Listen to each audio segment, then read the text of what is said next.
Handy Hudsonite here. I'm going to show you how to use the control buttons on a Whirlpool side-by-side refrigerator. My refrigerator is about 3 years old, so I'll put the exact model down in the description below so you can see what I'm working with here. So let's see how to use these controls. So here are the controls for my Whirlpool side-by-side refrigerator. We'll go through these left to right. They're very easy to use, and I'll start on the left with the ice type. Right now, the ice type is showing that it is the crushed ice. If I push it again, that represents the whole ice chunks that would come down.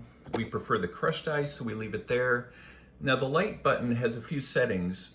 You can have it be on where there's all the different lights that are on the pads and a couple of upper lights that are always on.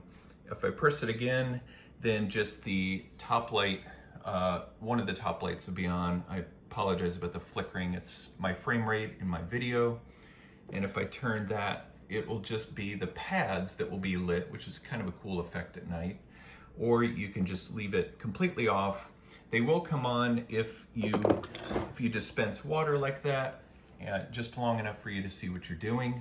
Temperature one here is a good one to use. You press it, you're gonna see like a you'll see a 3 flashing. That means that you need to hold this for 3 seconds before you can get to the controls. And there you'll see the recommended temperature for the fridge, which is 37. I'll leave it there. If you push this button, it will show you the freezer temperature. Go back to the fridge. You can use these arrows to go up and down. You just have to press it, and then you would push the confirm to change the temperature. You can also change the units if you're using more the metric system and you want degrees Celsius. I use Fahrenheit, so I'll leave it there. Go back to get out of that menu. Come over here to options. You push this, and you've got 3 different options. One is fast ice, which it will create the ice faster. And I've used this feature before. I don't notice too much of a difference. Let me know in the comments below if you see the differences in using that. I'll just leave that off. You can turn the sound off and on through those different types of beeps. The beep sound will let you know whether it's off or on. The filter reset, now I have a video on this that goes more into depth of how to use it, but I just tap that, and then you would tap confirm, and they would reset the filter timer because you want to replace your filter every 6 months, the water filter. And I also have a video on how to replace that, so check that out as well. Let's back out of this menu.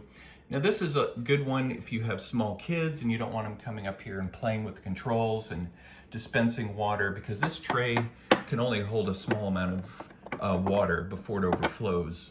So here it's the same idea of you hold it for 3 seconds and then it will lock. So now I can't use any of the controls anymore. If I push it again, you gotta hold it for 3 seconds. It will unlock, and then it will be used. You can use it just like you did before. This measure fill is a cool feature. It will dispense water based on how many ounces you want to use. Just make sure not to dispense more than what your cup can hold. And I have a video on how to use that as well. Go back, and there's a couple of controls that you have to do simultaneously. Now, let's say you need to clean out your refrigerator and you don't want to bother with unplugging it. One thing you can do is you can actually turn off the cooling. Press these 2 and there'll be a countdown, and then it will actually turn off the fridge. So you can do what you need to do, whether you want to clean it out. A great little feature to turn it back on. Just hold these 2 last buttons again. It will turn the cooling back on. Now if you press these 2 at the same time, there'll be a countdown again. And this is where you can calibrate just how big of a cup that you want for dispensing of the water. And again, tap back. So that's how you use the control panel on a Whirlpool side-by-side refrigerator. Let me know any questions or comments you have down below. Be sure to give this video a like so that YouTube will promote it out to others who need to know how to use this refrigerator. Consider subscribing to my channel for more tips like this one and a variety of subjects, and I'll see you in the next video.